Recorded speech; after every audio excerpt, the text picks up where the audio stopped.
Hey guys, welcome back to my channel. Today I decided to revisit an old recipe that I did with you guys when I first started my channel, and that is for my green seasoning. I decided since I use it in so much of my cooking, it would be a great time to go ahead and show you guys a different version on how to make it.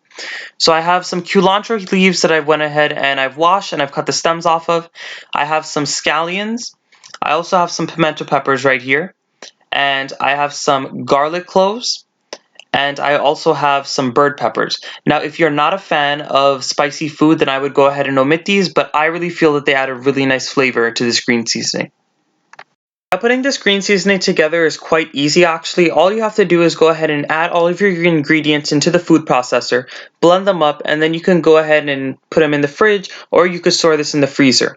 Now, I'm telling you that the time this green seasoning takes to make is well worth it, because all you do is keep it in your freezer, and whenever you need it, you just add it into any dish you'd like. And remember, as I said in my last video when I first showed this to you guys, it's great in any type of meat dish, and it's great in any type of vegetable dish. You guys know that I use this in all of my curries, I use it to season meat with, and I also use it in vegetarian dishes.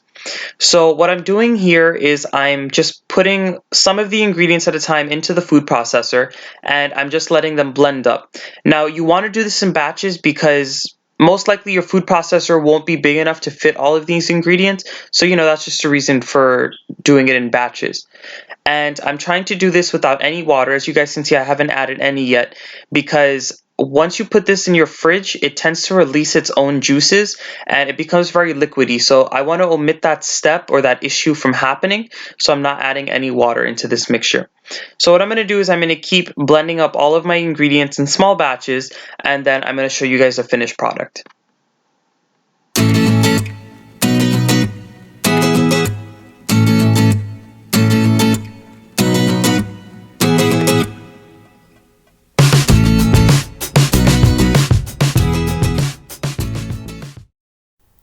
Look at this green seasoning, guys. It's just ready to be used on my next dish. If you guys are going to go ahead and store this in your fridge, make sure to put it in an airtight container. And if you guys are going to put it in the freezer, go ahead and put it in a Ziploc bag and it'll store well in that. I really hope you guys enjoyed this video. Please go ahead and give this video a thumbs up. Subscribe to my channel if you haven't done so yet. And please comment down below on what you guys would like me to make next. Once again, I want to thank my subscribers for all of the love and support. I really hope you guys enjoyed watching. Thanks once again.